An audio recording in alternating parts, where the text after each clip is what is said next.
আজ বিশ্ব হিন্দু পরিষদ এবং বজরং দলের তরফে পদযাত্রা বাগবাজারের ভগিনী নিবেদিতার বাড়ির সামনে থেকে সিমলা স্ট্রিট, সেখানে স্বামী বিবেকানন্দের বাড়ি পর্যন্ত হবে মিছিল। বজরং দলের সদস্যরা হাতে লাঠি নিয়ে মিছিলে সামিল হবেন। আরও এক তাৎপর্যপূর্ণ ছবি, বজরং দল তাদের তরফ থেকে আজকে এই অনুষ্ঠান পালন করা হচ্ছে এবং ঠিক এই যে মিছিল, যেখানে দাঁড়িয়ে লাঠি হাতে সদস্যরা এই মিছিলে সামিল হবেন, তা গুরুত্ব রাখবে। ইতিমধ্যেই তার যে ছবি সামনে আসা শুরু হয়েছে, ইতিমধ্যে জমায়েতটা শুরু হচ্ছে, প্রস্তুতি ইতিমধ্যেই শুরু হয়ে গিয়েছে এবং এই বজরং দলের পদযাত্রা বিশ্ব হিন্দু পরিষদ তাদের তরফ থেকে এই পদযাত্রায় তারা যে সামিল হবেন, তারা ইতিমধ্যেই কিন্তু তাদের পদযাত্রাকে এগিয়ে নিয়ে যাচ্ছেন। আমরা দেখাচ্ছি সেই ছবি এবং কি বার্তা আজকে তুলে ধরবেন তারা, তার দিকে অবশ্যই বিশেষ নজর থাকছে।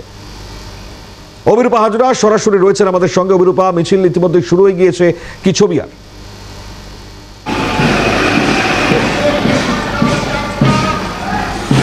শৌর্য পদযাত্রা, এই পদযাত্রা বজরং দলের পক্ষ থেকে তারা আয়োজন করেন প্রতি বছরই এই 6ই ডিসেম্বর।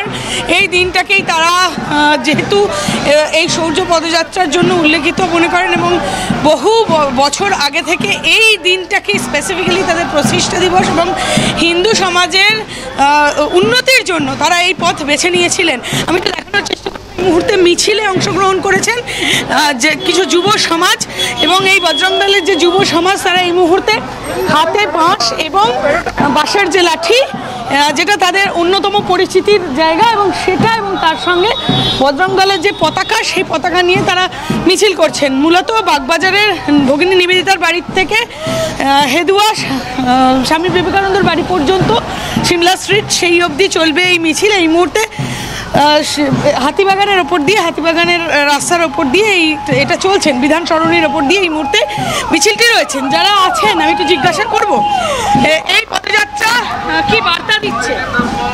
हम सब लोग आज 6 दिसंबर 1992 में 500 साल का जो कलंक था हिंदू समाज के ऊपर, जिन लोगों ने भारत को लूटा, हमारे मंदिरों को जलाया, मंदिरों को तोड़ा, उस बाबरी मस्जिद को हमारे कारसेवकों ने अयोध्या में ध्वस्त किया और फिर से राम मंदिर वहां बना है।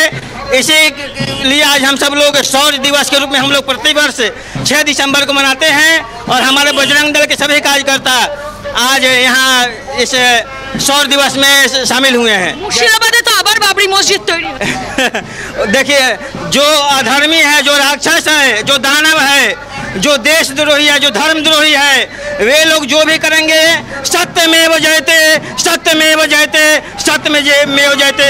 धर्म की ही स्थापना होगी, अधर्मी नहीं बचेगा, चाहे वो जितना अत्याचार कर ले। একেবারে এই মুহূর্তে আমি দেখানোর চেষ্টা করব এই শৌর্য পদযাত্রা, সঞ্চালন যাত্রা। এই শৌর্য সঞ্চালন যাত্রায় যারা অংশগ্রহণ করছেন তাদের হাতে বাঁশের লাঠি রয়েছে, সেরকমই রয়েছে পতাকা। এই পতাকা নিয়েই তারা এই সঞ্চালন যাত্রায় অংশগ্রহণ করেছেন এবং তারা তাদের দাবি যে এই হিন্দু সমাজকে কলঙ্কমুক্ত করতেই তাদের এই পদক্ষেপ, এবং সেই পদক্ষেপ প্রতি বছর 6ই ডিসেম্বর তারা নেন এবং সেই 6ই ডিসেম্বরের মাধ্যমেই প্রচার করতে চান। আর হিন্দু সমাজের এই যে কলঙ্ক, সেই কলঙ্ক মুক্ত করতেই মূলত এই উদ্যোগ।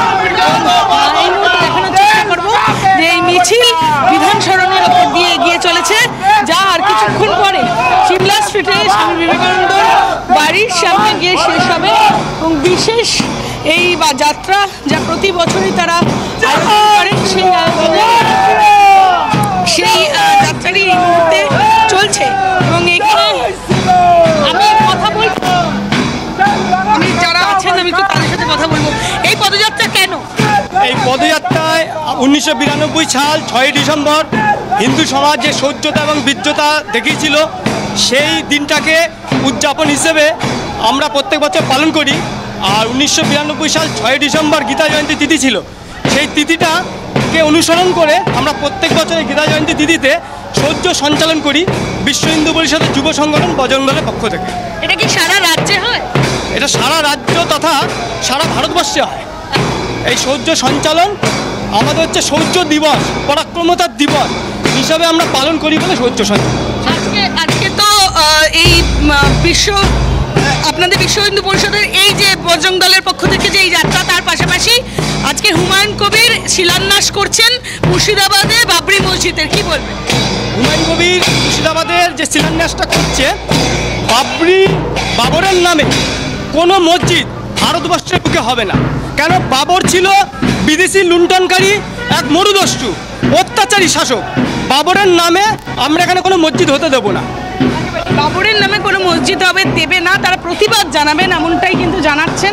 এবং এই পদযাত্রার মাধ্যমে তারা হিন্দু সমাজের ঐক্য রক্ষার্থে এবং যুব সমাজকে একত্রিত করার জন্যই মূলত এই পদযাত্রার আয়োজন করেন প্রতি বছর। এবং এই যুব সমাজের হাতে লাঠি এবং যেটা তাদের অন্যতম চিহ্ন, সেই চিহ্ন লাঠি নিয়ে এবং বজরং দলের যে পতাকা, সেই পতাকা নিয়ে এই মুহূর্তে দেখতে পাচ্ছেন যে সুবিশাল মিছিল আসছে। সেই বজরং দলের সেই যুব সমাজের পক্ষ থেকে এই সুবিশাল মিছিলের আয়োজন করা হয় প্রতি বছরই। একেবারে অভিরূপা নজরে রাখো, ধন্যবাদ আপাতত।